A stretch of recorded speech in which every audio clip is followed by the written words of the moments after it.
Page 14, Persian Market. At the top of the page, they talk a little bit about tempo markings. I talked a little bit about tempo in the previous video. Tempo is an Italian word again. It means time. In music, it means speed. When they refer to tempo, they're referring to how fast or slow something goes, a piece of music goes. What's the tempo? How fast or slow does it go? And they're showing you some Italian words. These are very common. And the idea is no matter, we got people from all countries and all different languages and so forth, and if they just learn the Italian versions of these, then no matter what country they're from or what language they speak, they can understand what the music is trying to get them to do. So a lot of times we use Italian. That's not true across the board. Some French people put in French words. German people put in German. Americans sometimes put in English words. Whatever. But hopefully they just use the Italian words. So if you're going to start writing music or writing down music, I encourage you to use the Italian words as much as possible. As far as what they mean, I'd like to cover that in the music. I don't like to have a list where I got to memorize it. I hate memorizing lists. Ugh. So we'll just talk about it as we go along. So let's go through our process of looking at learning a piece of music. Because tempo is one of the things we do. 2 lines long, we got treble and bass clef, 4/4 time, so there's 4 counts in a measure, we're going to count to 4. And we're counting quarter notes, where a quarter note gets a count. Okay, that's fine. It's got a repeat sign, we're going to play it twice. It's got 2 sets of words, you're going to sing it, that's up to you. I don't do the singing part. Ugh, you can do that. So now let's cover one hand at a time, make sure we got the notes and the rhythms okay. And if it's really tricky, I forget the rhythms. I just do the notes. Now I'm assuming by now you know the names of the notes in the music instantly. You just know them. If you don't, I encourage you to go back and start this book again, go through the videos again, and drill yourself on the names of the notes. It's so important that you know these. It really is. Right hand, we're still in C position. We got some flat signs here. We got to deal with that. So it's here. And then D has a D flat, so you can just come down with second finger. So again, 1, 2, 3, 4, 1, 2, 3, 4.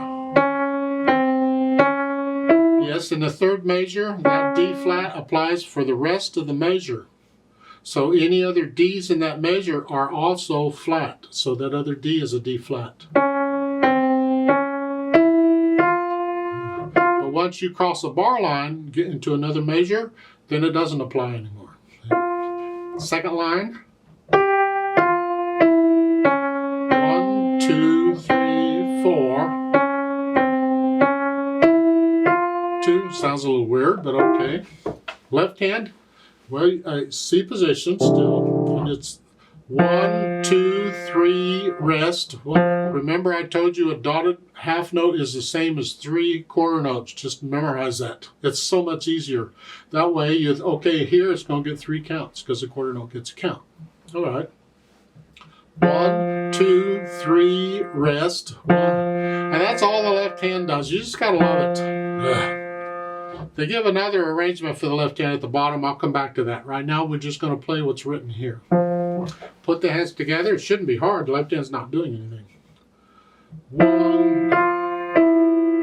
The trickiest part is lift the left hand up on beat 4. 1, 2, 3, 4. Right? When I play that, that comes up. 1, 2, 3, 4. And second measure, those are both half notes. You hold them down. But that comes up on beat 4. So the 4th beat of that measure, it's this right hand by itself. 1, 2, 3, 4. 1, 2, 3, 4. So forth. So you go through and put the hands together. It's a little tricky with the timing because you want to make sure you lift up on beat 4, but the right hand doesn't lift up on beat 4. It holds it down. Yeah. And once you can do that, then we can add in the articulation. The only articulation they're giving here is the phrasing, the musical sentences. So you connect them between the sentences. And lift up. It's like taking a breath here. So the beat is not disturbed. The beat is the same, but you just lift up. You're just counting. You're counting that last F in the first line, that last note, a little bit short so you can lift up. It's like taking a breath, that's all. You know. Left hand doesn't have anything, you just hold each one down. Then you can add the dynamics. That's the melody. First time it's loud, whatever you think loud is. Then when you repeat it, now it's soft. Whatever you think soft is. The left hand has to be in the background no matter what.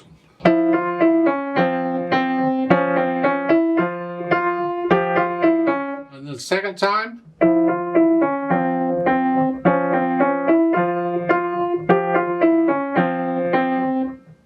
so put in the dynamics.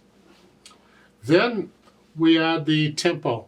I do that after dynamics. Typically I'm playing it really slow. I tend to speed it up in these videos because the video would go on forever, and then I bore me and I bore you and everybody's bored.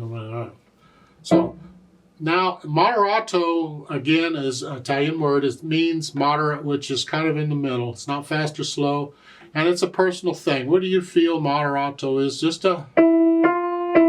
Some people will feel it faster than other people, and that's okay. It's just somewhere in the middle.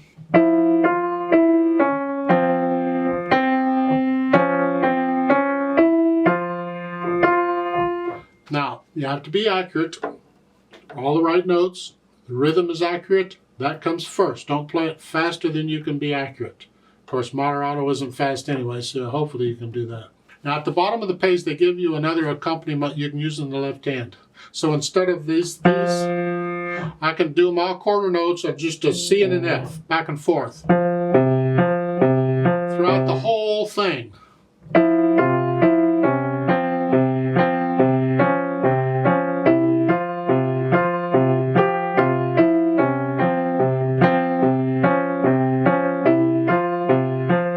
Except the last rest, both hands come up.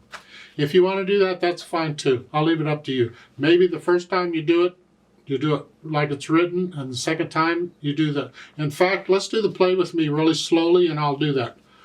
We're going to play it twice. It's repeated. So the first time, I'll play the left hand like it's written with the dotted half notes. And then when we repeat it, I'll do the thing at the bottom with the quarter notes.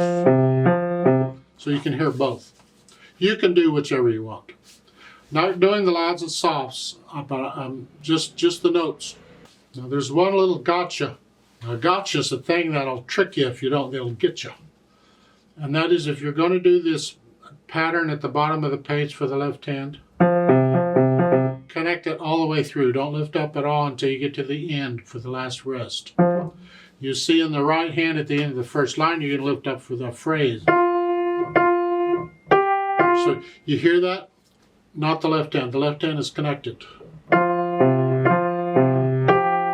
this is connected, but I'm lifting up here. So you're doing different things in the hands. We'd have to learn to do this in piano, so I'm encouraging you to kind of get a head start on this now. It's like in the dynamics where one hand's louder than the other.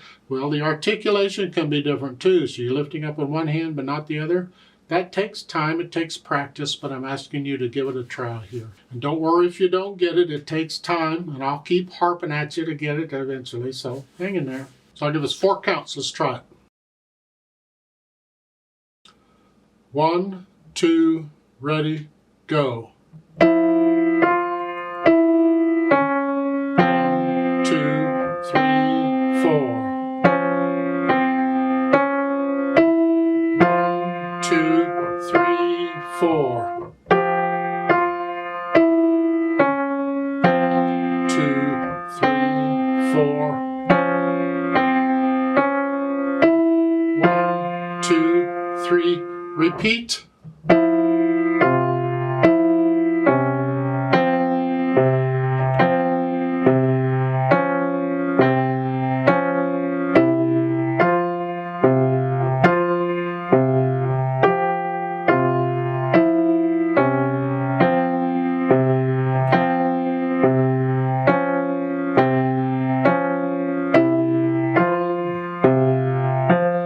Rest.